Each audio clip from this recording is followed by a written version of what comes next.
الرجيم بسم الله الرحمن الرحيم والعصر إن الإنسان لفي خسر إلا الذين آمنوا وعملوا الصالحات وتواصوا بالحق وتواصوا بالصبر. وعن أبي هريرة رضي الله تعالى عنه أن رسول الله صلى الله عليه وسلم قال: لا تقوم الساعة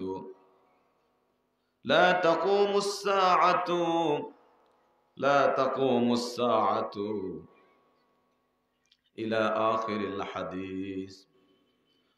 وقال تعالى في شان حبيبه مخبرا وأمرا: إن الله وملائكته يصلون على النبي يا أيها الذين آمنوا صلوا عليه وسلموا تسليما. اللهم صل على سيدنا مولانا محمد وعلى آل سيدنا مولانا محمد. بلغ العلا بكماله كشف الدجى بجماله حسنت جميع خصاله. صلوا عليه وآله. اللهم صل على محمد وعلى آل محمد كما صليت على إبراهيم وعلى آل إبراهيم إنك حميد مجيد. اللهم بارك على محمد وعلى آل محمد كما باركت على إبراهيم وعلى آل إبراهيم إنك حميد مجيد. আলহামদুলিল্লাহ। আন্নুর ইসলামিয়া মাদ্রাসা ছাত্রদের প্রাগ্রী প্রদান ও আনসারিয়া কমপ্লেক্স এর 10 বছর পূর্তি উপলক্ষে আয়োজিত আজকের এই ওয়াজ ও দোয়ার মাহফিলে উপস্থিত আজকের এই মাহফিলের সম্মানিত সভাপতি, বিশিষ্ট শিক্ষাবিদ ও আন্নুর ইসলামিয়া মাদ্রাসার সম্মানিত সুযোগ্য সভাপতি জনাব মাওলানা মোহাম্মদ মাহমুদুল হাসান হাফিজাহুল্লাহ। আজকের মাহফিলে প্রধান মেহমান হিসেবে আসন গ্রহণ করবেন আনসারিয়া কমপ্লেক্স এর সম্মানিত প্রতিষ্ঠাতা ও চেয়ারম্যান, আমাদের সকলের শ্রদ্ধাভাজন ব্যক্তিত্ব, সকলের পরিচিত সুমুখ জনাব ডক্টর রশিদ আহমেদ হোসাইনি হাফিজাহুল্লাহ। মাহফিলে বিশেষ অতিথি হিসেবে উপস্থিত থাকবেন ঐতিহ্যবাহী মুজাফফরগঞ্জ AU ফাজিল মাদ্রাসার সম্মানিত সহকারী অধ্যাপক জনাব মাওলানা মোহাম্মদ আব্দুল মতিন হাফিজাহুল্লাহ। এছাড়াও আজকের মাহফিলে সালাতুল মাগরিবের পূর্বে আলোচনা করেছেন আমাদের সকলের সুপরিচিত আনসারিয়া কমপ্লেক্স জামে মসজিদের সম্মানিত খতিব এবং ঢাকা গোপীবাগ রেলওয়ে ব্যারাক জামে মসজিদের সম্মানিত সুযোগ্য খতিব জনাব হযরত মাওলানা আবুল হাশেম মোল্লা সাহেব। মাহফিলে আলোচনা করবেন আনসারিয়া কমপ্লেক্স জামে মসজিদের সম্মানিত প্রধান খতিব, ঐতিহ্যবাহী আয়েশা সিদ্দিকা কামিল মাদ্রাসার সম্মানিত প্রভাষক, সম্মানিত দ্বীনী বড় ভাই, বিশিষ্ট আলিমে দ্বীন জনাব হযরত মাওলানা আব্দুল কাইয়ুম বিন নূর হাফিজাহুল্লাহ। এছাড়াও মাহফিলে আরো আলোচনা করবেন শাইখুল হাদিস ঐতিহ্যবাহী সোনাইমুড়ি হামিদিয়া কামিল মাদ্রাসার সম্মানিত সুযোগ্য অধ্যক্ষ জনাব হযরত মাওলানা মোহাম্মদ সাইফুল্লাহ মনির সাহেব হাফিজাহুল্লাহ সহ মাহফিলের স্টেজে উপস্থিত স্থানীয় উলামায়ে কেরাম, মুরব্বিয়ানে ইজম এবং আমার মাহফিলের প্যান্ডেলে এই মুহূর্তে উপবিষ্ট ন্যায় নিষ্ঠার পরকাষ্ঠায় অধিষ্ঠিত ইমানি চেতনায় উজ্জীবিত আমার তরুণ ভাইয়েরা, আমার অত্যন্ত সম্মানের শ্রদ্ধেয় মুরব্বী বাবারা এবং যাদেরকে নিয়ে আমরা স্বপ্ন দেখি, যারা আল্লাহর এই জমিনে এক সময় কোরআন এর রাজ কায়েমে অন্যতম অবদান রাখবে, সেই ছাত্র ভাইয়েরা এবং অসংখ্য শিশু কিশোরেরা সহকারে রাস্তাঘাট, দোকানপাট, বাড়িঘর থেকে এই মুহূর্তে যাদের কর্ণকুহরে আমার মাইকের সাউন্ড যাচ্ছে, আমি আপনাদের সবাইকে পুনরায় দোয়া করার উদ্দেশ্যে এবং দোয়া পাওয়ার উদ্দেশ্যে সালাম নিবেদন করছি। আসসালামু আলাইকুম ওয়া রাহমাতুল্লাহি ওয়া বারাকাতুহু। শুকরিয়া আদায় করছি মহান রব্বুল আলামিনের, যে মহান মুনিব আমাদেরকে আশরাফুল মাখলুকাত, সৃষ্টির সেরা জীব আমাদেরকে বানিয়েছেন,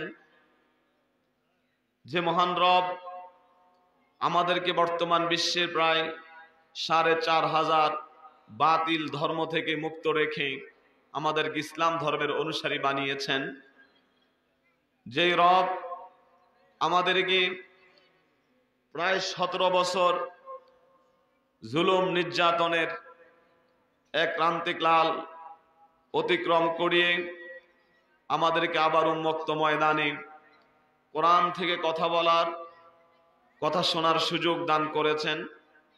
সে রবের দরবারে আমরা সকলে একবার সজোরে শুকরিয়া আদায় করে পড়ছি আলহামদুলিল্লাহ।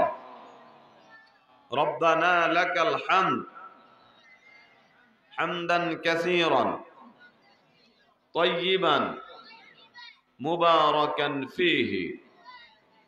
গলা ছেড়ে দিয়ে আবেগ ভরা কণ্ঠে আল্লাহকে ডেকে বলুন, ইয়া রব্বি লাকাল হামদু কামা ইয়ানবাগি লিজালালি ওয়াজহিকা ওয়া আযীমি সুলতানিক।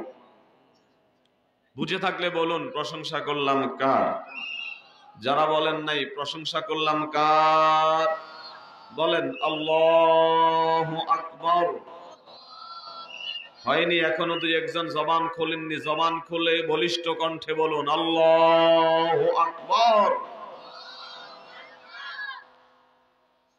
আল্লাহ তাআলার হামদ এবং সানার পরে আমরা দরুদ ও সালাম প্রেরণ করছি বিশ্ব মানবতার মুক্তির দিশারি সাইয়্যিদুল কাউনাইন ইমামুল মুরসালিন রাহমাতুল লিল আলামিন, যে রাসূল শ্রেষ্ঠ রাসূল, যে রাসূলের উম্মত হতে পারা অত্যন্ত সৌভাগ্যের ব্যাপার, যে রাসূলকে আমরা মনে প্রাণে ভালোবাসি, যে রাসূলের সুন্নাহ আমরা আমাদের জীবনের সর্বত্র কায়েম করতে চাই, এমনকি আখিরাতে যে রাসূলের কাছে আমরা আমাদের শাফায়াত কামনা করি, সে রাসূলের প্রতি আমরা অত্যন্ত শ্রদ্ধা ভরে বিনম্র চিত্তে আমরা দুরুদান পড়ছি সাল্লাল্লাহু আলাইহি ওয়াসাল্লাম।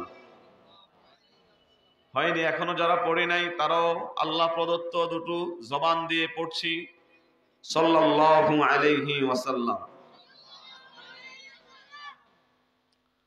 সম্মানিত উপস্থিতি, আলোচনার শুরুতেই অত্যন্ত শ্রদ্ধা ভরে স্মরণ করছি ওই সমস্ত বীর সেনানীদের, যাদের আত্মত্যাগের বিনিময়ে, যাদের রক্তের বিনিময়ে, যাদের প্রচেষ্টার কারণে আমরা ২০২৪ সালের এই ডিসেম্বর পর্যন্ত ইসলামকে আমরা পেয়েছি। আল্লাহ তাআলা তাদের সবাইকে জাযায়ে খায়র দান করুন। সেই সাথে আমরা স্মরণ করছি ২০২৪ সালের আগস্টের আন্দোলনে শহীদ আবু সাঈদ মুগ্ধ সহকারে যেই 2000 শিক্ষার্থীরা জীবন দিয়েছেন, আল্লাহ তাদেরকে শহীদ হিসেবে কবুল করুন। আরো প্রায় 35,000 শিক্ষার্থী অসুস্থ অবস্থায়, কারো দৃষ্টির শক্তি চলে গিয়েছে চিরদিনের জন্য, কেউ চিরতরে পঙ্গু হয়ে গিয়েছে। যত শিক্ষার্থী ভাইয়েরা হসপিটালে ভর্তি আছে, অসুস্থ অবস্থায় আছে, আল্লাহ তাদেরকে শেফায়ে আজলা শেফায়ে কামেলা নসিব করুন।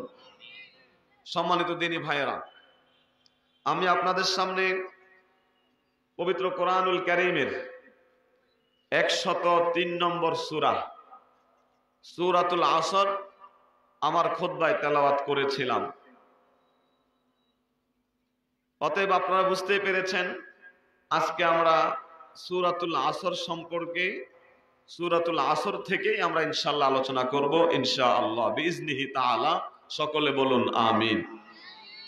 আচ্ছা বলুন তো, আমরা আজকে কোন সূরা থেকে আলোচনা করব? এই সূরাতুল আসর কোরআনুল কারীমের কত নম্বর সূরা? 103 নম্বর সূরা। পবিত্র কোরআনুল কারীমের যতগুলো আয়াত, যতগুলো সূরা আছে, প্রতিটি আয়াত, প্রতিটি সূরা স্বতন্ত্র বৈশিষ্ট্য আছে, গুরুত্ব আছে।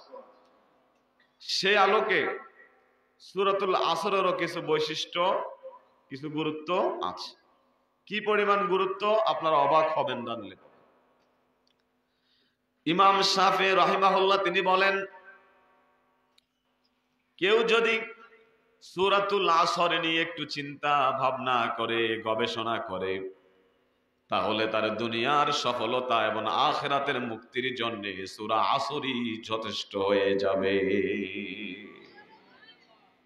দুনিয়ার সফলতা এবং আখিরাতের সফলতা যদি কেউ সূরা আসর পড়ে, বুঝে, এর মর্ম উপলব্ধি করে, তার জন্য যথেষ্ট হয়েছে।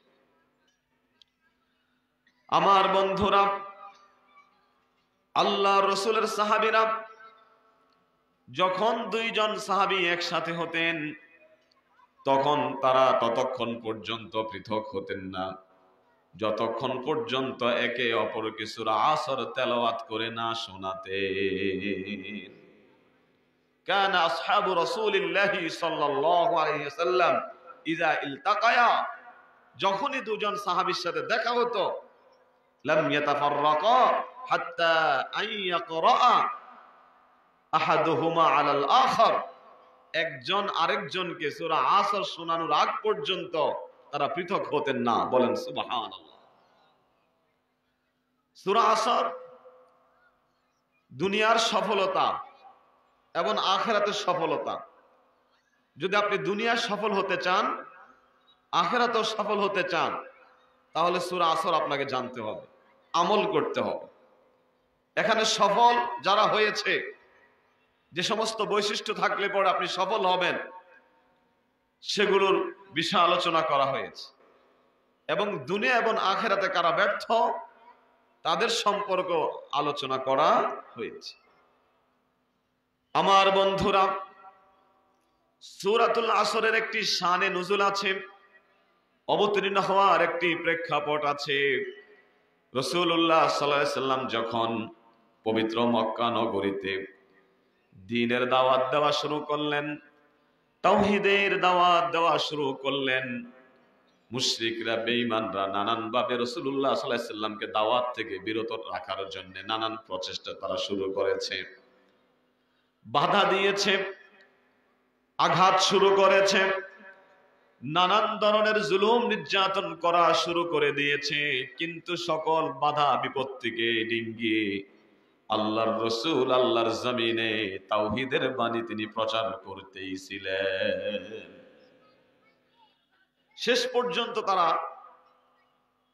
সেই কাফেররা ব্যর্থ হয়ে তারা রাসূলুল্লাহকে নানান ধরনের প্রলোভন দেখানো শুরু করেছে। উতবা ইবনে রাবিআ সে এসে বলল, ইয়া মুহাম্মদ, তুমি যদি এই আরবের সবচেয়ে ধনী হতে চাও, তাহলে আমরা তোমাকে সবাই মিলে ধনী বানিয়ে দিব, মান্থলি চাঁদার ব্যবস্থা করে দিব, যত অর্থ তোমার দরকার, সম্পদের দরকার, সব সম্পদ আমরা তোমাকে দিয়ে এই আরবের শ্রেষ্ঠ ধনী তোমাকে আমরা বানিয়ে দেব। তারপর তারা প্রস্তাব দিল, তুমি যদি নেতা হতে চাও নেতা বানিয়ে দেব, তুমি যদি এই আরবের সবচেয়ে সুন্দরী রমণীকে বিয়ে করতে চাও সেটার ব্যবস্থাও করে দেব। অর্থাৎ তুমি যা কিছু চাও সব তোমাকে দেওয়া হবে, বিনিময়ে তুমি শুধু তোমার আল্লাহর যে দাওয়াত দিচ্ছ, তাওহীদের যে দাওয়াত দিচ্ছ, সেটা থেকে তুমি বিরত থাকবে। শুধু তাওহীদের দাওয়াত থেকে তুমি বিরত থাকবে, বিনিময়ে তুমি যা চাও আমরা সব তোমাকে দেব। আল্লাহ রাসূল দ্ব্যর্থহীন কণ্ঠে বললেন, এগুলো নয়, যদি আমার এক হাতের মধ্যে সূর্য এনে দাও, আর এক হাতের মধ্যে যদি চন্দ্র এনে যাও, তারপরে যদি বলো তাওহীদের বাণী পৌঁছানো থেকে বিরত থাকতে, আমি কখনোই বিরত হব না যতক্ষণ পর্যন্ত আমার দেহে প্রাণ আছে। কোনো কিছুর লোভ, কোনো বাধা বিপত্তি আমাকে তাওহীদের বাণী প্রচার করতে গিয়ে আমাকে আটকাতে পারবে না। আল্লাহু আকবার, আওয়াজ দিয়ে বলো আল্লাহু আকবার। এমন লোভনীয় প্রস্তাব যখন রাসূলুল্লাহ ফিরিয়ে দিলেন, তখন সে আবু জাহেল, উতবা, শাইবা, মুগীরা ইবনে ওয়াইল, আসওয়াদ ইবনে আব্দুল মুত্তালিব সহকারে সে মুশরিক লিডাররা বলতে থাকলো, মুহাম্মদ আসল জিনিসটা চিনল না, তাকে আমরা বেনিফিটেড, লাভবান করতে চেয়েছিলাম, কিন্তু আসলে মুহাম্মদ বোকাই রয়েছে, তার বড় লস হয়ে গেছে। বলে নাউযুবিল্লাহ। এত সুন্দর প্রস্তাব আমরা দিয়েছি, কিন্তু সেটা সে রিসিভ না করে সে বোকামি করেছে, তার বিশাল ক্ষতি হয়েছে। যদি এগুলো নিত তাহলে সে বিশাল লাভবান হতো। তাদের এমন মন্তব্যে আল্লাহ রাব্বুল আলামিন নাজিল করলেন সূরাতুল আসর। পড়ুন আমার সাথে সাথে, ওয়াল আসরি ইন্নাল ইনসানা লাফি খুসর ইল্লাল্লাযীনা আমানু ওয়া আমিলুস সালিহাতি ওয়া তাওয়াসাউ বিল হাক্কি ওয়া তাওয়াসাউ বিস সাবর। আল্লাহ রাব্বুল আলামিন সময়ের কসম করলেন, যুগের কসম করে বললেন, নিশ্চয়ই সমস্ত মানুষ ক্ষতিগ্রস্ত, কিন্তু তারা নয় যাদের ঈমান আছে, যারা আমলে সালিহাত, সৎ কাজ যারা করে, এবং যারা একে অন্যকে হকের দিকে, কোরআনের দিকে, ইসলামের দিকে নসিহা করে, এবং কোরআন আর ইসলামের পথে চলতে গিয়ে যে বিপদ আপদ বালা মুসিবত আসে, সেজন্য তারা একে অপরকে ধৈর্যের উপদেশ দেয়। সুবহানাল্লাহ। এই চারটা কোয়ালিটি যাদের ভিতরে আছে, তারা ছাড়া বাকি যারা আছে সবাই কি ক্ষতিগ্রস্ত। আসুন আমরা আমাদের সকলের নিকট খুবই পরিচিত এই শব্দ আল্লাহ আসর। আসর বললেই আমরা বুঝি আসরের নামাজ, ঠিক কিনা? বুঝি কিনা? এই আসর আসলে কি, এটা নিয়ে তিনটি ব্যাখ্যা রয়েছে। কয়টি ব্যাখ্যা? খুব মনোযোগ দিতে হবে। কয়টি ব্যাখ্যা? রাইসুল মুফাসসিরিন হযরত আব্দুল্লাহ ইবনে আব্বাস রাদিয়াল্লাহু তাআলা আনহু বলেন, আসর মানে হচ্ছে সময়, দীর্ঘ সময় যোগ। এর কারণ কি? কারণ হচ্ছে এই পৃথিবীতে যত কিছু আছে তার মধ্যে সবচেয়ে দামি হচ্ছে সময়, ঠিক নয় কি? আল্লাহ রাব্বুল আলামিন সূরা দাহরের শুরুতে বলেন, হাল আতা আলাল ইনসানি হিনুম মিনাদ দাহরি লাম ইয়াকুন শাইআম মাযকুরা। আল্লাহ প্রশ্ন করছেন, মানুষের জীবনে এমন একটি দীর্ঘ সময় অতিবাহিত হয়েছে কি, যে সময় এই মানুষের কোনো উল্লেখযোগ্য কোনো দামি ছিল না, মানুষ উল্লেখযোগ্য কোনো বস্তুই ছিল না। আমাদেরকে আল্লাহ প্রশ্ন করছেন, তোমাদের জীবনে এমন একটি সময় অতিবাহিত হয়েছে কি, যে সময় তোমরা উল্লেখযোগ্য কোনো ব্যক্তি আর বস্তু ছিল না। সেটা কখন? দুনিয়ার প্রায় সকল তাফসীরকারক এ ব্যাপারে একমত। আমরা আমাদের মায়ের গর্ভে যেদিন এসেছিলাম, মায়ের গর্ভে আসা থেকে নিয়ে ভূমিষ্ঠ হওয়া পর্যন্ত যে 10 মাস 10 দিন আমাদেরকে মায়ের গর্ভে অবস্থান করতে হয়েছে, ওই সময় আমাদের কি কোনো দাম ছিল? বলেন, কোনো দাম ছিল? আমাদের কোনো টাইটেল ছিল? কোনো ক্ষমতা ছিল? কোনো শক্তি ছিল? কোনো বাজারে, কোনো মার্কেটে আমাদেরকে উঠলে পড়ে গর্ভস্থিত শিশুকে 2 পয়সার দাম কি ছিল? কথা বলেন, ছিল নাকি? সেই সময় আমাদের কিছুই ছিল না।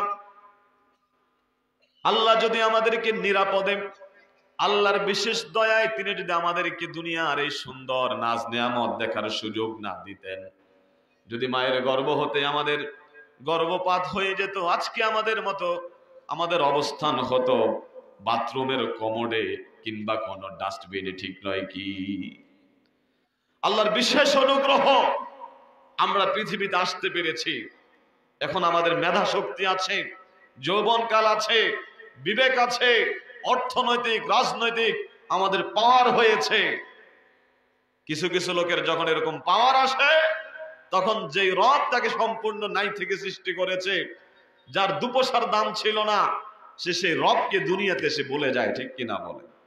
সে রবের বিরোধিতা শুরু করে দেয়। সেই রব যা করতে বলেছে তা না করে ওই রবের বিরুদ্ধাচরণ শুরু করে দেয়, ঠিক কিনা? আমার বন্ধুরা, তাহলে আসরের 1 নম্বর ব্যাখ্যা হচ্ছে, আসর মানে হচ্ছে দীর্ঘ সময়।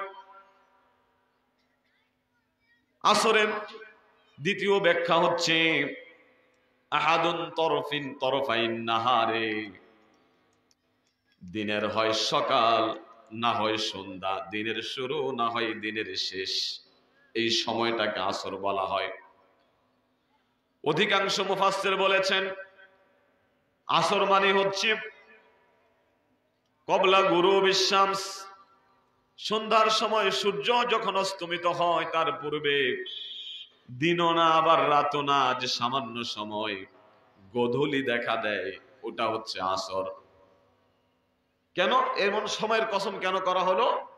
এর কারণ হচ্ছে মানুষ সারাদিন ব্যবসা বাণিজ্য করে সন্ধ্যায় হিসাব নিকাশ কষে, কি লাভ হলো কি লস হলো।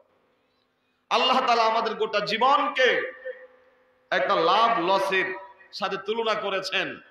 তোমার এই জীবনটা একটা মাজরাতুল আখিরা, একটা বিনিয়োগের জায়গা, আখিরাতের জন্য ইনভেস্টের জায়গা।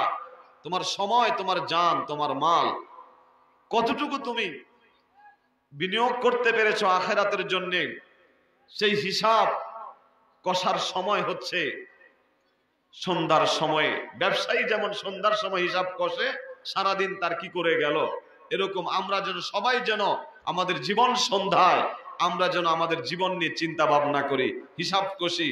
এতদিন 50 বছর 60-70 বছর পর্যন্ত আমি বেঁচে আমার হায়াতটাকে, আমার জীবনটাকে আমি কোন কাজে ব্যয় করেছি? আমি কি আখিরাতের জন্য কিছু পাঠাতে পেরেছি, নাকি আখিরাতের জন্য আমি কিছুই পাঠাতে পারি নাই? এরকম, এই জন্য এটাকে তুলনা করা হয়েছে সেই গোধূলির সময়। আল্লাহ তাআলা সেই সময়ের কসম করেছে। আমার বন্ধুরা, আসরের 3 নম্বর ব্যাখ্যা হচ্ছে সলাতুল আসর, আসরের নামাজ। সুবহানাল্লাহ বললেন না? আসরে আমাদের দেশের মধ্যে সবচেয়ে মাজলুম নামাজ হচ্ছে আসরের নামাজ। কারণ হচ্ছে অধিকাংশ মানুষ আসরের সময় ব্যস্ত থাকে, ঠিক নয় কি? আমাদের স্কুল মাদ্রাসাগুলো, অফিস আদালত ছুটি হয় 4টার দিকে। ম্যাক্সিমাম লোক সারাদিন অফিস করে বাসায় ফিরে, কিন্তু আসর যে পড়বে ওই মানসিকতা, ওই এনার্জিটা থাকে না, ব্যস্ততার কারণে আসর শেষ। সলাতুল আসর আমরা অনেকে বাজারে থাকি, দুপুরে খাওয়ার পরে একটু রেস্ট নিয়ে আমরা বাজারের দিকে যাই। বহু লোক আছে বাজারে ঘোরাঘুরি করে, সদাই করতে গিয়ে সলাতুল আসর আর আদায় করা হয় না। আমার বন্ধুরা, সবচেয়ে মাজলুম নামাজ এবং সবচেয়ে বেশি খেলায় কাটে আমাদের আসরের সময়। তাই তো আল্লাহ রাব্বুল আলামিন সবচেয়ে আসরকে গুরুত্ব দিয়ে তিনি বলেছেন, হাফিজু আলাস সালাওয়াতি ওয়াস সালাতিল উসতা, তোমরা সকল নামাজ আদায় করবে, রক্ষা করবে, স্পেশালি সালাতুল উসতা, আসরের নামাজ, এর ব্যাপারে তোমরা যত্নবান হবে। বলেন আল্লাহু আকবার। ফজর আর জোহর শুরুতে, দিনের শুরুতে 2 নামাজ, মাগরিব আর হচ্ছে এশা রাতের শুরুতে 2 নামাজ, আর 5 নামাজের মধ্যে মাঝের নামাজটা হচ্ছে আসর। ঠিক নয় কি? আল্লাহ রাসূল বলেন, মান তারাকা সালাতাল আসরি ফাকাদ হাবিতা আমালুহু, যে ব্যক্তি আসরের নামাজ ছেড়ে দিল সে তার সকল আমলকে বরবাদ করে দিল। আল্লাহর কাছে সবচেয়ে প্রিয় নামাজ হচ্ছে ফজর আর হচ্ছে আসরের নামাজ। আল্লাহর রাসূল বলেন, মান সাল্লাল বারদাইনি দাখালাল জান্নাত, যে ব্যক্তি ফজরের নামাজ আর আসরের নামাজ আদায় করবে সে আল্লাহর জান্নাতে প্রবেশ করবে। আল্লাহ রাসূল আরো বলেন, যে ব্যক্তি আসরের নামাজ যে আদায় করবে, আসরের প্রতি যার গুরুত্ব হবে, সে আল্লাহর জান্নাতে সরাসরি দিদারে এলাহি তার নসিব হবে।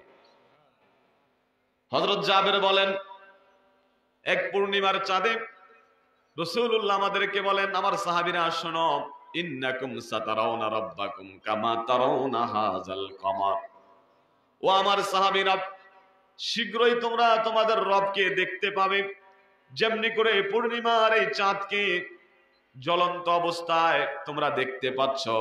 লা তুদাম্মুনা ফি রুয়াতিহি, পূর্ণিমার চাঁদ দেখতে যেমন তোমাদের কোনো কষ্ট হয় না, তোমরাও একদিন তোমাদের রবকে বিনা বাধায় বিনা কষ্টে সরাসরি খুব সহজেই সরাসরি তোমাদের রবকে তোমরাও দেখতে পাবে।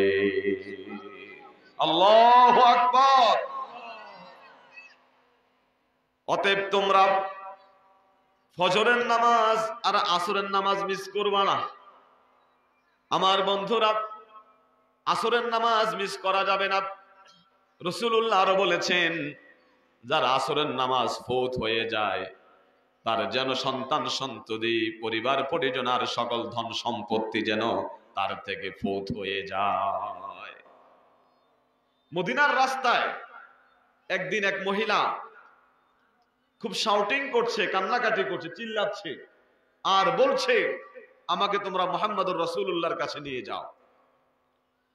কিছুক্ষণ পরে আল্লাহর রাসূল সেই মহিলাকে দেখলেন আর তিনি জিজ্ঞাসা করলেন, মা হাদাসা, কি হয়েছে তোমার, সমস্যা কি, কেন এভাবে হই হুল্লোড় করছো, কান্নাকাটি করছো, এর কারণ কি? তিনি বললেন, ইয়া রাসূলুল্লাহ, আমি মারাত্মক ধরনের অপরাধ করেছি। রাসূল জানতে চাইলেন কি ধরনের অপরাধ।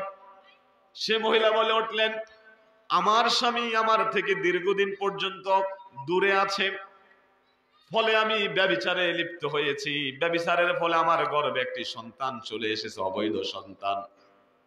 সেই সন্তানকে আমি মদের পাত্রের ভিতরে নিক্ষেপ করেছি, ফলে সন্তানটি মারা গিয়েছে এবং সেই মদের পাত্রটি আমি বিক্রি করে দিয়েছি।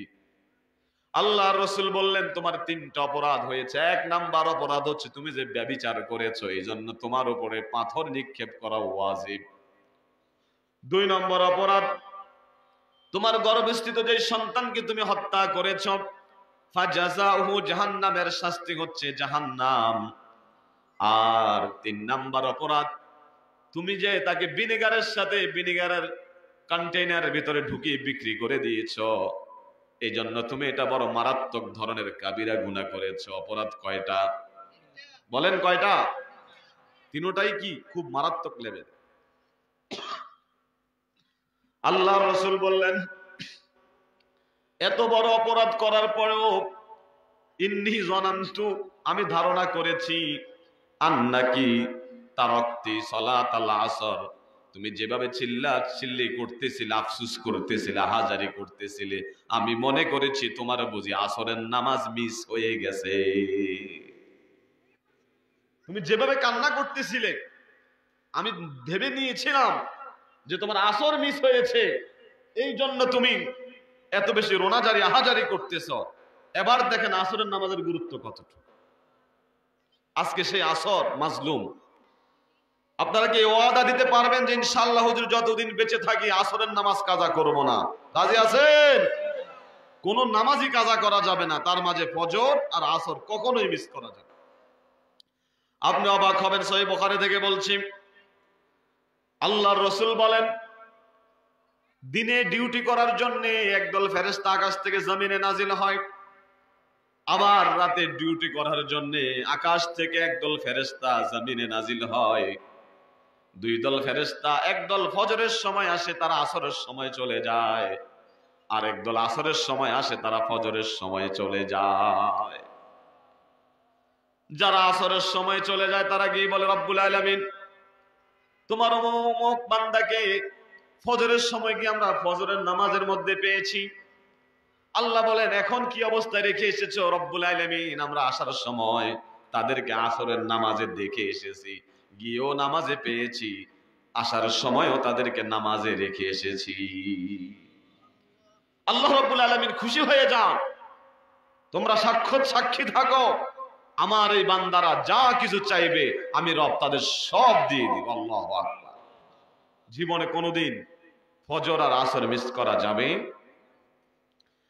এত গুরুত্বপূর্ণ নামাজ, এই জন্য আল্লাহ তাআলা ওয়াল আসরি বলে আসরের কসম করেছেন। রব্বুল আলামিন যে কোনো সময় যে কোনো বস্তুর গুরুত্ব বোঝানোর জন্য তিনি যে কোনো বস্তুর মাখলুকাতের মধ্যে হতে তিনি যে কোনো বস্তুর কসম করতে পারেন, কিন্তু কোনো মাখলুকাতের উচিত হবে না, জায়েজ নাই কোনো মানুষের জন্য আল্লাহর নাম ছাড়া অন্য কোনো মাখলুকাতের নামে কসম করা। কসম যদি করতে হয় কার নামে? বলেন কার নামে? ওয়াল্লাহি বিল্লাহি তাল্লাহি, এভাবে কসম করতে হবে। এছাড়া কোরআনের কসম, মসজিদের কসম, মাদ্রাসার কসম, মাজারের কসম, মায়ের কসম, বাপের কসম, সন্তানের কসম, দরগার কসম, এই জাতীয় কসম করা শিরিক হয়ে যাবে, ঠিক কিনা বলেন? মান হালাফা বিগাইরিল্লাহি ফাকাদ আশরাক, আল্লাহ ছাড়া কেউ যদি অন্য কোনো ব্যক্তি বস্তুর নামে কসম করে সে যেন শিরিক করল। অতএব কসম যদি করতে হয় একমাত্র আল্লাহর নাম, আল্লাহর নাম ছাড়া কারো নামে কসম করা যাবে না। আবার আল্লাহর নামে যে কসম করবেন সেটা পূরণ করা আপনার উপর ওয়াজিব, সেটা মিস হয়ে গেলে সেই কসমের কাফারও আপনাদেরকে দিতে হবে। আমার বন্ধুর আল্লাহ তাআলা কসম করে বলছেন, জবাবে কসম, ইন্নাল ইনসানা লাফি খুসর, তাকিদ দিয়ে বলেছেন নিশ্চয়ই সমস্ত মানুষ ক্ষতিতে আছে। আমরা যারা এখানে আছি, মাহফিলের প্যান্ডেলে যারা আছি, পাশের চেয়ারে যারা বসে আছি, আমরা যারা আছি, আমরা সবাই কি মানুষ? হ্যাঁ, এত আসতে বলেন, মনে হচ্ছে যেন জিনও আছে মাঝে মাঝে। আমরা যারা আছে আমরা কি মানুষ? তাহলে আল্লাহ যে বলছেন নিশ্চয়ই সমস্ত মানুষ ক্ষতির মধ্যে, সেই ক্ষতির মধ্যে আমরা আছি কিনা? আল্লাহ রাব্বুল আলামিন লাম ইস্তিগরাকি ব্যবহার করলেন, সব মানুষ ক্ষতির মধ্যে। এই যে খসর শব্দটা আরবিতে, খসর মানে ক্ষতি, লস, আবার নোকসান মানিও ক্ষতি, নোকসান মানিও লস। আল্লাহর কোরআন এত চমৎকার, রব্বুল আলামিন এখানে নোকসান ব্যবহার না করে তিনি খুস ব্যবহার করেছেন। নোকসান লস, আবার খসর মানেও লস। দুটার মধ্যে তফাৎ কি? মাল ফারকু বাইনাল খুসরি ওয়ান নোকসান, কি পার্থক্য রয়েছে? নোকসান হচ্ছে সেটা এমন লস যার মূলধন থাকে কিন্তু বেনিফিট হয় না, মূলধন আছে বেনিফিট। আর খুস মানে হচ্ছে লাভও নাই মূলধনও নাই, আমও গেছে সালাও গেছে, আমও গেছে সালাও গেছে, এটা হচ্ছে কি খুস। আর আম গেছে সালা এখনো টিকে আছে, এটা হচ্ছে নোকসান। আল্লাহু আকবার বললেন না? আমার বন্ধুরা, সমস্ত মানুষ ক্ষতিতে আছে। কোন দিক থেকে সবাই ক্ষতি? প্রথমে জানলে এইভাবে সবাইকে সামিল করলেন, এটা হচ্ছে হায়াতের দিক থেকে, সময়ের ব্যবহারের দিক থেকে। খুব গুরুত্বপূর্ণ বিষয় এই যে আমাদের জীবন, এটা ফিক্সড করা। কারো 40 বছর, কারো 50, কারো 60, কারো 70, কারো 100, ফিক্সড করা আছে। আমরা বলে থাকি মানুষ দিন দিন বড় হয়, মানুষের দিন দিন হায়াত বাড়ে। আসলে কি হায়াত বাড়ে নাকি হায়াত কমে? যারা বলেন না হায়াত কি বাড়ে না কমে? কমছে। আমার 50 বছর থাকলে সেখান থেকে 1 সেকেন্ড চলে গেলে সেটা কমে গেছে, এটা মাইনাস হচ্ছে, বিয়োগ হচ্ছে। হায়াত বাড়ে না, হায়াত কমে। ঠিক যেন তাফসীরে মাফাতিহুল গায়বের লেখক ইমাম আল্লামা ফখরুদ্দিন রাজি রাহিমাহুল্লাহ তিনি তার তাফসীরে কাবিরে উল্লেখ করেন, এক সালাফ, এক বুজুর্গ ব্যক্তি, এক আলেম, তিনি ইন্নাল ইনসানা লাফি খুসর, এই আয়াতের ব্যাখ্যা কি হবে, কোন দিক থেকে সব মানুষ ক্ষতিগ্রস্ত তিনি তালাশ করতেছেন, খুঁজতেছেন। খুঁজতে খুঁজতে তিনি একদিন বাজারে গেলেন, গিয়ে দেখলেন আল্লাহর এক গোলাম বরফের ব্যবসা করে। কিসের ব্যবসা? বরফ আছে না নাই? আইস। এই যে মাছ বাজারে এখনো কি আছে? বরফ আছে। আল্লাহর এক গোলাম বরফ ব্যবসা করতেছে, তার বরফের যে চাকা আছে ওখান থেকে গলে গলে বরফ পানি হয়ে যাচ্ছে। সে বড় অসহায় হয়ে গিয়েছে। পাশ থেকে একজন দাঁড়িয়ে বলল, ইরহামু মাইয়াজুবু, কে আছো তোমরা, দয়া করো। ওই বরফওয়ালার সব বরফ গলে গলে পানি হয়ে যাচ্ছে, তার লস হয়ে যাচ্ছে, তার বিশাল ক্ষতি হয়ে যাচ্ছে, তার মূলধন শেষ হয়ে যাচ্ছে। তার ফিক্সড বরফের খণ্ড সব যদি বিক্রির আগে গলে গলে পানি হয়ে যায়, তাহলে তার আমও গেছে, সালাও গেছে, তার কোনো মূলধনে থাকলো না, কিছুই থাকলো না। ইমাম ফখরুদ্দিন রাজি বলেন, ঠিক মানুষের জীবনটা হচ্ছে বরফ খণ্ডের মতো। ফিক্সড করার সময় এক মুহূর্ত যাচ্ছে, মানে তার সেই ফিক্সড সময় থেকে কমে যাচ্ছে। কিন্তু এই সময় কমে গেলে পরে এক শ্রেণীর লোক, তারা তাদের কোনো ক্ষতি নাই, তাদের মূলধনও থাকে, তাদের লভ্যাংশ থাকে, তারা হচ্ছে ইমানদার। কারণ তারা তাদের এই সীমিত ফিক্সড করা টাইমটাতে তারা ইবাদত করে, আল্লাহর গোলামি করে, আল্লাহর রাসূলুল্লাহর অনুসরণ করে, এই দুনিয়াতে আমল আখলাক করে সে তার এই নির্ধারিত সময়ের বেনিফিটটা সে আখিরাতের জন্য জমা রাখছে। আপনার আমার যে সময়টুকু আছে, আমরা যদি সেটাতে নেক আমল করি, আর দুনিয়া দারুল আমাল, এই আমলের এই দুনিয়াতে যদি আমরা আমল করি, তাহলে এই যে সওয়াব রয়েছে, উজরাত রয়েছে, সেটা আখিরাতের জন্য কি হচ্ছে? সঞ্চয় হচ্ছে। ঠিক নয় কি? আর যার আমল নাই, ঈমান নাই, তার জীবনও শেষ, দুনিয়াও শেষ, আখিরাতও শেষ। আমার বন্ধুরা, তার জীবনও শেষ, তার আখিরাতও শেষ। কিন্তু যারা জ্ঞানবান, যারা বুদ্ধিমান, তারা দুনিয়ার এই সামান্য সময়টুকু তারা চিন্তা ভাবনা করে, তারা এই সময়টুকু দুনিয়াতে শেষ না করে, তারা এই সময়টুকুকে আখিরাতের জন্য তারা কাজে লাগায়। আল্লাহু আকবার। তাই তো আল্লাহ তাআলা ব্যাখ্যা করছেন, ক্ষতি হবে না তারা যাদের ভিতরে চারটা সলিহাত ওয়া তাওয়াসাউ বিল হাক্কি ওয়া তাওয়াসাউ বিস সবর। এক নাম্বার হচ্ছে যারা ইমানদার। কি? আসতে বললেন কেন? কি? ইমানদার। আমরা যারা আছে, আমাদের ইমান আছে? যারা বলেন না ইমান আছে, কি সন্দেহ লাগে নাকি? সন্দেহের সহিত যদি বলেন আমার ইমান আছে, তাহলে আপনি ইমানদার না। নিঃসন্দেহে, কোনো সন্দেহ নাই, আমরা 100% আল্লাহ এবং তার রাসূল ইসলামে বিশ্বাস করতে, ইমান আনতে যা যা দরকার সব কটাতে আমরা বিশ্বাস করি। আলহামদুলিল্লাহ বললেন না? ইমান কাকে বলে? ইমান হচ্ছে ওয়া তাসদীকু বিমা জাআ বিহিন নবী সাল্লাল্লাহু আলাইহি সাল্লাম, আল্লাহর রাসূল আল্লাহর কাছ থেকে যা কিছু নিয়ে এসেছেন এর সব কয়টাকে বিশ্বাস করার নাম হচ্ছে ঈমান। এখন আমাদের ঈমান কি আছে নাকি নাই, এই ব্যাপারে আমরা কি একটা পরীক্ষা দিতে প্রস্তুত? হ্যাঁ, আপনার ঈমান আছে কি নাই এটা আপনি জাস্টিফাই করতে পারবেন। আমাদের জ্বর হলে আমরা যেমন থার্মোমিটার ব্যবহার করে কত ফারেনহাইট জ্বর আমার আছে এটা যেরকম মাপ করা যায়, ঈমান পরিমাপ করার একটা থার্মোমিটার আছে। এটা যদি আপনি এখন লাগান, আমরা যদি লাগাই, তাহলে আমরা এখন বুকে হাত দিয়ে বলতে পারবো আমাদের কার ঈমান কত পার্সেন্ট আছে। কারো 80%, কারো 90%, কারো 9%, এরকম লোকও কিন্তু আছে। আপনারা কি রাজি আছেন পরীক্ষা দিতে? এই ঈমান পরীক্ষা দিতে রাজি আছেন? তাহলে খুব খেয়াল করে শুনেন, পরীক্ষাটা দিয়ে নেন, ঝালাই করে নেন নিজের ঈমানকে, কি অবস্থা আপনার ঈমান আছে একটু দেখে নেন। আন আবি উমামা রাদিয়াল্লাহু তাআলা আনহু আন্না রাজুলান সাআলা রাসূলুল্লাহি সাল্লাল্লাহু আলাইহি সাল্লাম, আল্লাহর রাসূলের বিশিষ্ট সাহাবী হযরত আবু উমামা বলেন, একদিন এক ব্যক্তি এসে রাসূলুল্লাহকে প্রশ্ন করলেন, মাল ঈমান ইয়া রাসূলুল্লাহ, ঈমান কি জিনিস? আমার ভিতরে ঈমান আছে কি নাই এটা বুঝার সিম্পটম কি, আলামত কি?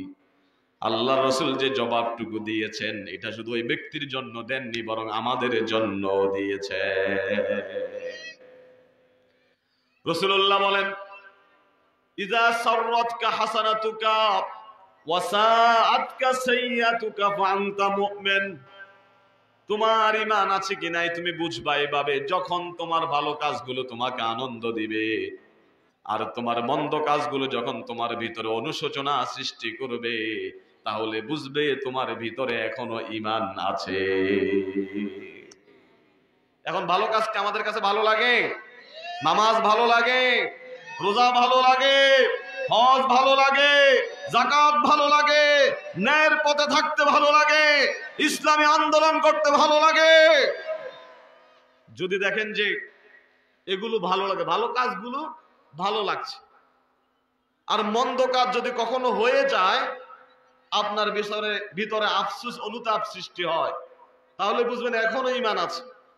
আর যদি দেখেন নামাজ ভালো লাগে না, রোজা ভালো লাগে না, সত্য ভালো লাগে না, হালাল ভালো লাগে না, ইনসাফ ভালো লাগে না, ন্যায় নীতি ভালো লাগে না, কোরআনের আন্দোলন ভালো লাগে না, আপনার কাছে বেনামাজ, বেরোজগার, শয়তানি, বদমাশি, টাউটারি, বাটপারি, মিথ্যা, ধোঁকা, আল্লাহ এবং তার রসুলের বিরোধিতা, এবং যেই সমস্ত জালেমরা আল্লাহ এবং তার রসুলের বিরুদ্ধাচরণ করে সেই জালিমদেরকে যদি আপনার কাছে ভালো লাগে, বুঝতে হবে আপনার ভিতরে ঈমান না।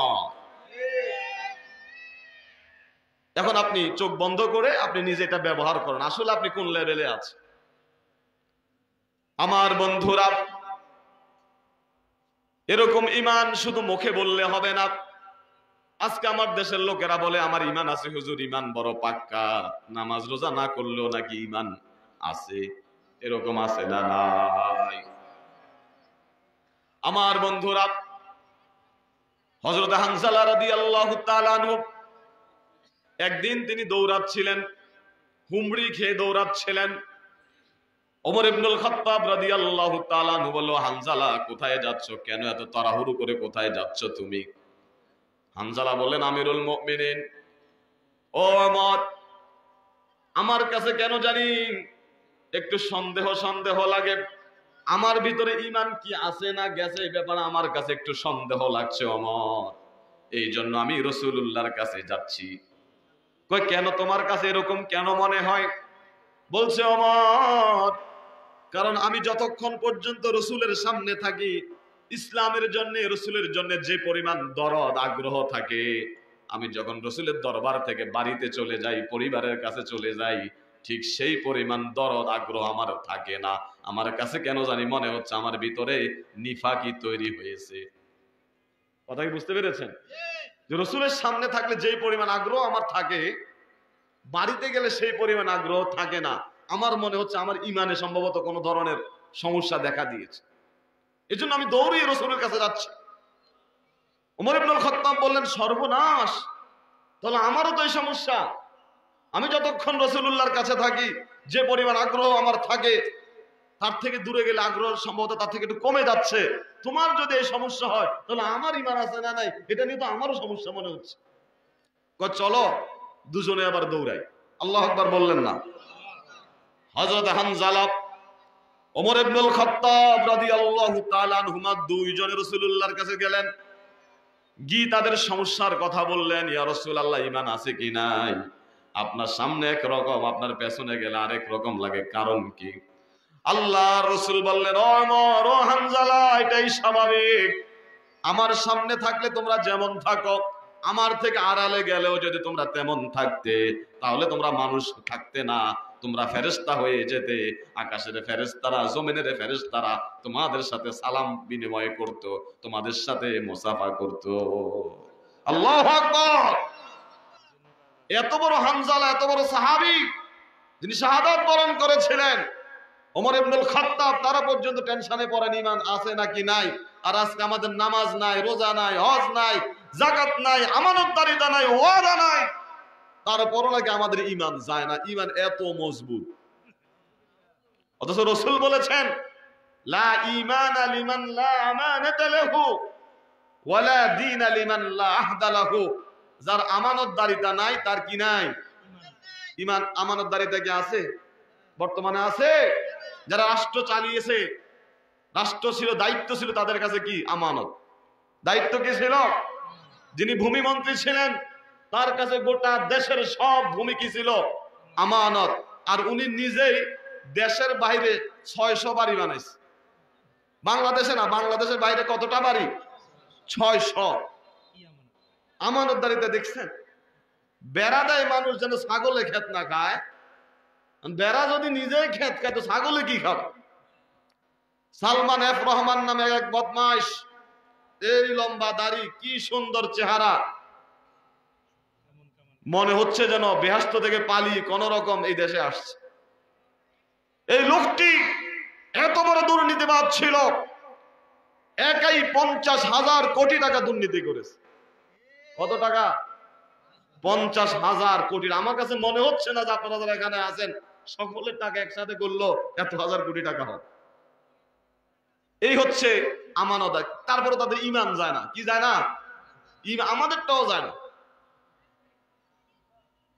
আমার বন্ধুরা, ইল্লাল্লাযীনা আমানু, ঈমান শুধু মুখে বললে হবে না, করার বিল লিসান, মুখে যেমন ঘোষণা দিতে হবে, তাসদিক বিল জিনান, মন থেকেও ঠিক সেরকম বিশ্বাস করতে হবে, আমল বিল আরকান, মুখের কথা অন্তরের বিশ্বাস সেটাকে আবার কার্যে পরিণত করতে হবে, তাহলে আপনি পরিপূর্ণ ঈমানদার হবে। এরকম ঈমানদার যদি হন তাহলে ঈমানদারদের কোনো লস নাই। কি নাই? ঈমানদার বাঁচলেও লাভ, মরলেও লাভ। ঈমানদারের কোনো ক্ষতি নাই। দুনিয়াতেও ঈমানদার লাভবান, আখিরাতেও ঈমানদার লাভবান। ঠিক নয়? ইল্লাল্লাযীনা আমানু, এক নাম্বার হচ্ছে যদি আপনার ভিতরে ঈমান থাকে তাহলে আপনি ক্ষতি হবে না, আপনার ক্ষতি হবে না। 2 নম্বর আমিলুস সলিহাত, আমলে সলিহা করা, ভালো কাজ করা। ভালো কাজ কাকে বলে?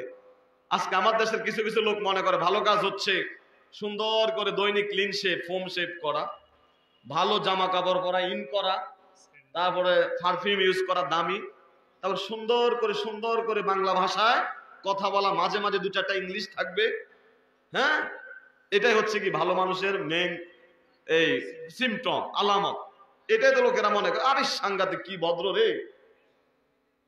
আমলে সলিহাত হচ্ছে ওয়া মা ইয়ারদাহুল্লাহু মিন কাউলিন আও ফি'লিন যাহিরান আও বাতিনান, গোপনে কিংবা প্রকাশ্যে এমন কথা বা কাজ করা যেই কথা বা কাজ দ্বারা আল্লাহর সন্তুষ্টি অর্জন করা যায়।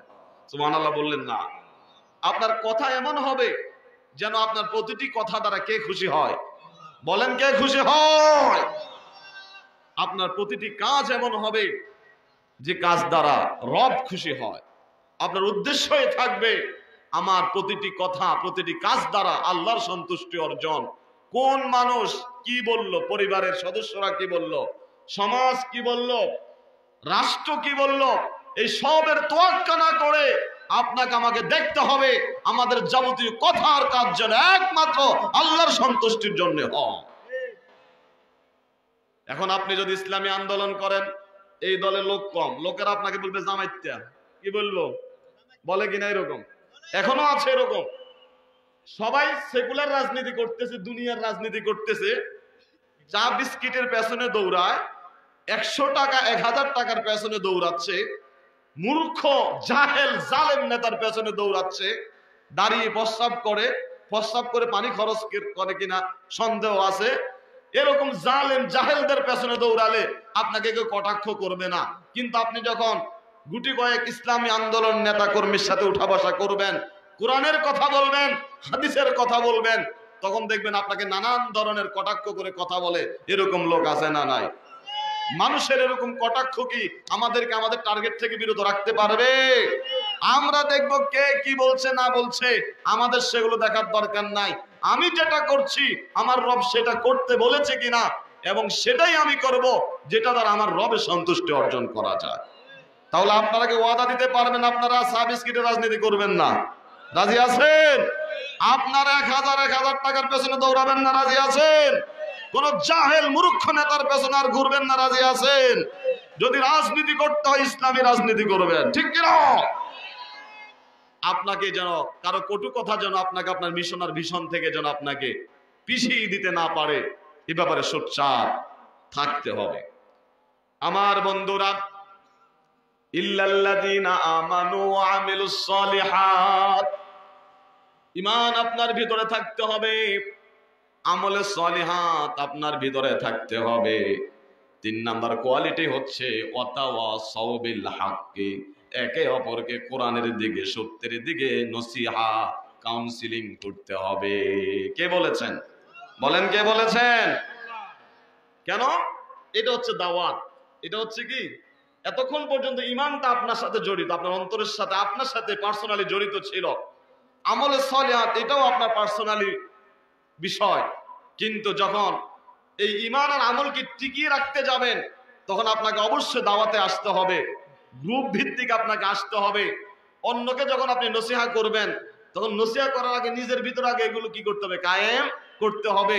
যখন অন্যকে বলবেন, আপনার বিবেক আপনাকে তানা দিবে যে হারি তুমি মানুষকে ভালো কাজের কথা বলো কিন্তু নিজে করো না, কি করে এই নিফাকি করো, কি করে এই মুনাফিকি করো, আপনার ভিতরে অনুশোচনা আসবে, বিবেক বাধা দিবে।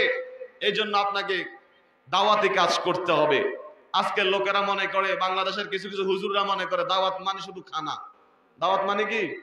মানুষ মারা গেলে 3 দিন 5 দিন 6 দিন 40 দিন পরে শুধু খানা। দাওয়াত কাকে বলে? শুধু খানা। দাওয়াত কি শুধু খাওয়ার না? দাওয়াত খেয়ে ফেলে। দাওয়াত কি করে? খেয়ে ফেলে। দাওয়া মানে হচ্ছে আদ-দাওয়া, এটা ডাকা, আহ্বান করা। আদ-দাওয়া ইলাল্লাহ, আদ-দাওয়াতু ইলাত তাওহীদ, আল্লাহর দিকে, তাওহীদের দিকে অন্যকে ডাকার নামই হচ্ছে কি? দাওয়া।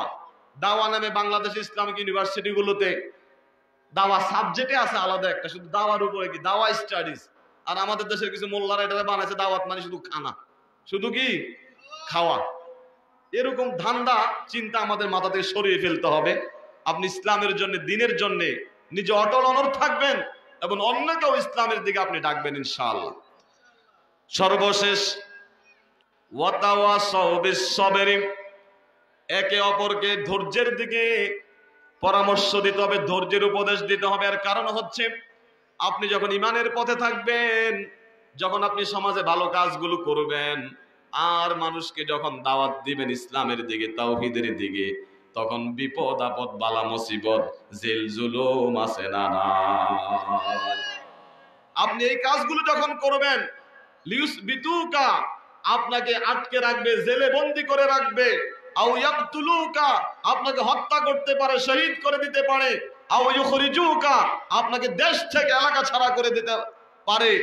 তারপরেও এরকম বালা মুসিবতেও ধৈর্যের সহিত ইসলামের উপরে, হকের উপরে অনড় থেকে অন্যকেও ধৈর্যের উপদেশ দিতে হবে, ঠিক নয় কি? আজকে বাংলাদেশে আল্লাহর কোরআন যে বলছে, ওয়াইয ইয়ামকুরু বিকাল্লাযিনা কাফারু, কাফের বেঈমানেরা চক্রান্ত করে হে রাসূল আপনাকে আটকে রাখতে পারে। শিয়াবে আবু তালেবে আটকাইছিল কিনা? কথা বলেন, আটকাইছিল কিনা? তাহলে যারা প্রকৃত ওয়ারাসাতুল আম্বিয়া তাদেরকেও এখনো আটকাবে, জেলে বন্দি করবে, ঠিক নয় কি? আমরা দেখিয়েছি গত 15 বছর ধরে ইসলামী আন্দোলন নেতৃবৃন্দরা এক যুগের উপরে জেলে বন্দি ছিল, ঠিক নয় কি? আমাদের মুফাসসির, আমাদের কলিজার টুকরো কোরআনের পাখি, যার মাধ্যমে বাংলাদেশে অসংখ্য গণিত পথহারা মানুষেরা পথের দিশা পেয়েছে, সেই কোরআনের পাখিকে পর্যন্ত এক যুগ ধরে জেলে বন্দি করে রাখা হয়েছিল। শুধু এখানে ক্ষান্ত হয়নি তারা, আও ইয়াকতুলুকা, ইনজেকশন প্রয়োগের মাধ্যমে তাকে হত্যা পর্যন্ত করেছে। আলেম ওলামাদেরকে, অসংখ্য আলেম ওলামাদেরকে এই বাংলার জমিনে হত্যা করা হয়েছে, ঠিক নয় কি? দেশান্তরিত করা হয়েছে, বিতাড়িত করা হয়েছে।